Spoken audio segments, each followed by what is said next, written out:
BMW certainly made the motorcycle world sit up and take notice with the first generation S1000RR in 2009. At a stroke, it rewrote many of the sports bike rules, designed specifically to give BMW an entry into the World Superbike Championship.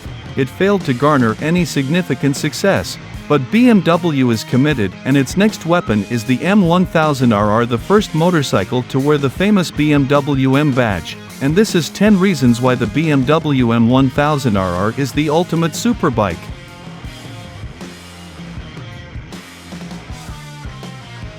The M1000RR has a host of small, but significant changes both to the chassis and the engine. The aim was less weight and more power, and this has been achieved, and then some. The engine is lighter, the frame is lighter, and so are the wheels, which are made from carbon fiber. The Akrapovic titanium exhaust itself saves a massive 8 pounds of weight.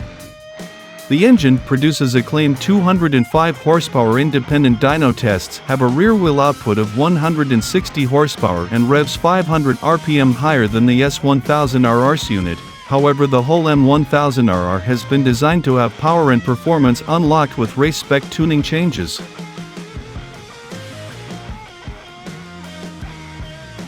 The engine's internals have been modified to allow it to rev higher and improve the torque curve. Torque is the same as the S1000RR at 83 pound-feet. BMW's Shiftcam variable valve timing is employed, but the S1000RR has that as well.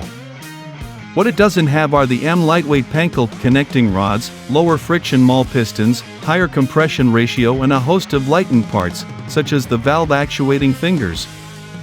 While all these mods don't raise the power and torque over the S1000RR, they will permit the engine to be race-tuned to give higher power on the racetrack, which, after all, is the reason for the existence of the M1000RR in the first place.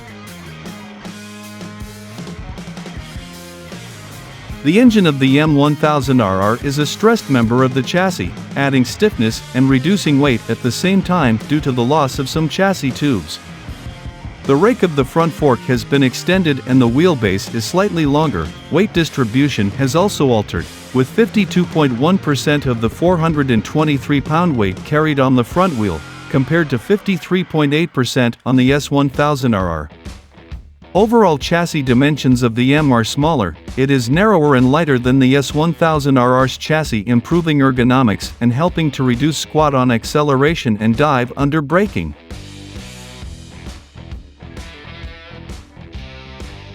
Marzocchi supplies the suspension components for the M1000RR, but it is actually a lot simpler than that found on other track-focused bikes.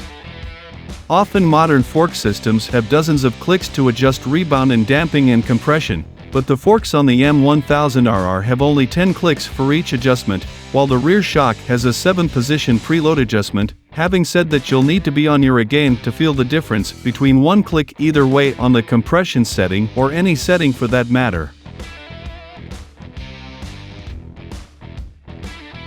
What would a cutting-edge superbike be without wings? The M1000RR swinglets on the front of the fairing are straight from World Superbikes and add 30 pounds of downforce at the front and 6 pounds at the rear at 186 miles per hour. At slower speeds, they stop the front wheel lifting when accelerating out of corners and entering corners. They help with braking stability, even if 186 miles per hour is not the speed you will be reaching on the road. The aerodynamics will still help you, even if it is merely helping you look cool.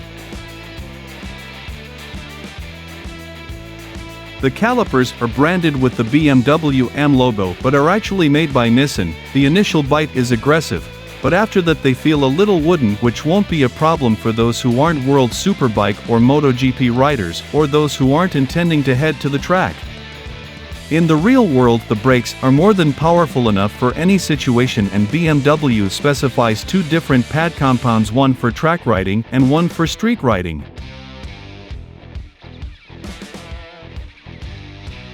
The overall weight loss, along with geometry changes, help with the agility, but what really makes the M1000RR turn on a dime are the carbon fiber wheels, which shed a not inconsiderable 3.7 pounds from the unsprung weight. Ironically not allowed in competition, the carbon rims make all the difference in changing direction. The steering is super light, and you won't be surprised when on your first exploratory laps, you turn in far too aggressively and quickly and find yourself on the rumble strips on the inside of the corner.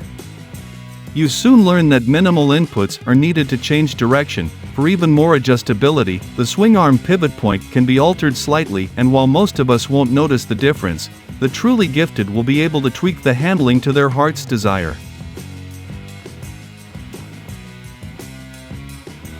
A BMW S1000RR, which is already more motorcycle than many of us could handle, will set you back $16,995, which in terms of bang for the buck is pretty impressive. If you want to add the carbon fiber wheels, that adds another $4,500, however upgrading to the M1000RR will double your investment, and then some $36,995 is the asking price. You could justify the extra expense when you add together all costs of engine development and all the trick pieces, such as titanium connecting rods and Akrapovic exhaust and so on, and for some people the price won't be a barrier. In reality the S1000RR is the sensible choice, but the problem with that is that we ride motorcycles. Any sensibility went out of the window years ago when we first swung a leg over a motorbike. With that in mind, the M1000RR needs to be celebrated as a pinnacle of motorcycle design and performance.